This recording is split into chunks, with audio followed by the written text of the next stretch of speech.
ये बात बहुत पुरानी है। पुराने चाइना के नॉर्थ प्रोविंस में 3 मॉन्क रहते थे। उन्होंने कभी किसी से बात नहीं की थी, इसलिए उनका नाम कोई नहीं जानता। चीन में वे हंसने वाले भिक्षुओं के नाम से प्रसिद्ध थे। वे बाजार के बीचों बीच भीड़ वाले इलाके में जाकर जोर जोर से हंसने लगते थे। उनकी हंसी में सच्चाई की झलक होती थी। वे दिल खोल कर हंसते थे। अचानक लोगों का ध्यान उनकी तरफ खिंच जाता था। वे इस एकाग्रता, तल्लीनता और संपूर्णता से हंसते थे कि जल्द ही उनके चारों तरफ लोगों की भीड़ जमा हो जाती थी।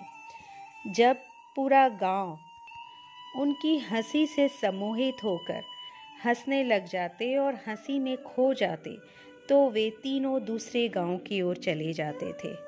उनका काम केवल दूसरों को हंसाना था। वे न तो कुछ बोलते थे, न ही उपदेश देते थे। वे जहाँ भी जाते वहाँ का माहौल खुशनुमा कर देते। लोग हंसी ठहाकों में खोकर अपना सारा दुख दर्द भूल जाते थे।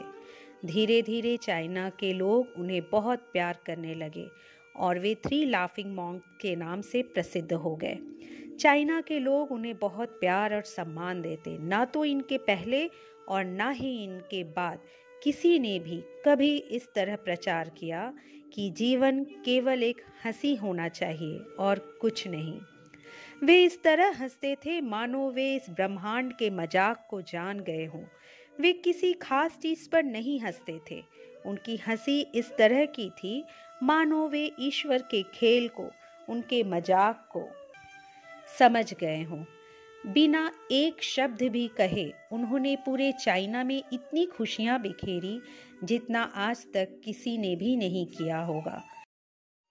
ये उनका नाम पूछते तो जवाब में वे केवल हंसते थे, इसलिए उनका नाम पड़ गया 3 हंसते हुए भिक्षु, यानी 3 लाफिंग मॉन्क्स।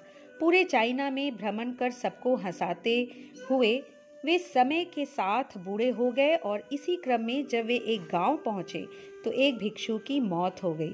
पूरे गांव में शोक की लहर दौड़ गई। पूरा गांव उम्मीद कर रहा था कि अपने में से एक की मृत्यु देखकर बाकी 2 जरूर रोएंगे। पर सुबह जब वे उन मॉन्क के पास पहुंचे तो वे ये देखकर स्तब्ध रह गए कि दोनों भिक्षु उस भिक्षु की लाश के सामने खड़े होकर जोर जोर से हंस रहे थे। उस तरह की हंसी जैसे उन्होंने पहले न हंसी हो।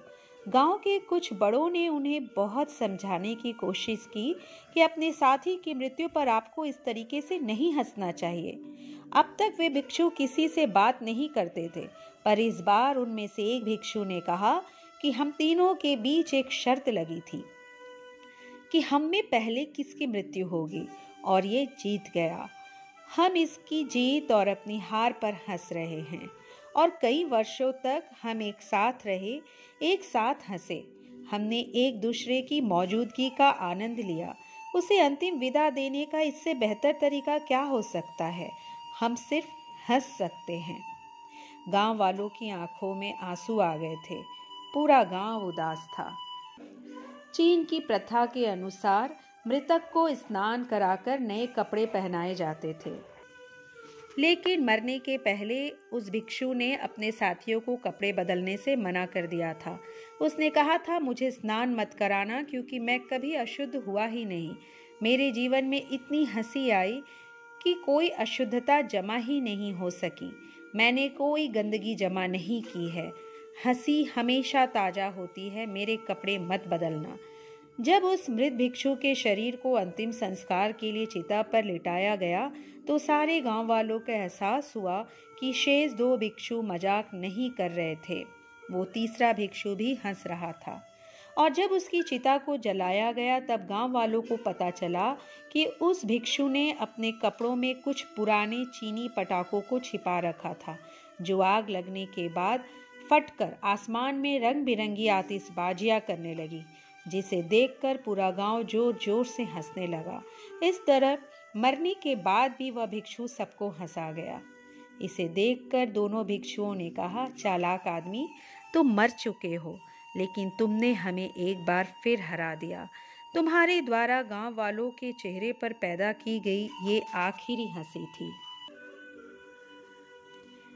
जिसने भी ईश्वर के रचे इस खेल को समझ लिया वो केवल आनंद में ही रहे हैं। वे किसी भी लाभ या हानि में एक समान ही रहते हैं।